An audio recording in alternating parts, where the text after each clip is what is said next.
તળાજા નજીક શેત્રુંજી નદીમાંથી એક મહિલાની લાશ મળી આવતા ચકચાર મચી જવા પામી છે। બનાવની વિગતો સાથે વાત કરીએ તો આજે સવારે 9:30 વાગ્યાના અરસામાં શેત્રુંજી નદીમાં એક મહિલાની લાશ પડી હોવાની તળાજા પોલીસ મથકને જાણ થતાં તળાજા પોલીસ તાત્કાલિક ઘટના સ્થળે દોડી ગઈ હતી અને સ્થાનિક લોકોની મદદથી લાશને બહાર કાઢી અને 108 મારફતે આ લાશને તળાજા સરકારી હોસ્પિટલ ખાતે લાવવામાં આવતા અને તપાસ કરવામાં આવતા લાશ ચંપાબેન સરથાભાઈ ડોડિયા ઉંમર વર્ષ 50ની હોવાનું જાણવા મળ્યું હતું।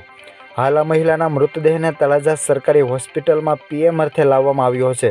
જો કે આ મહિલાનું કયા કારણોસર મોત થયું છે તે પ્રકારની કોઈ ચોક્કસ માહિતી પ્રાપ્ત થયેલ નથી, પરંતુ આ મહિલા સવારે કપડાં ધોવા નદીએ ગયેલ હોવાનું સ્થાનિક લોકો પાસેથી જાણવા મળ્યું હતું। વધુ વિગતો માટે રાહ જોવી રહી।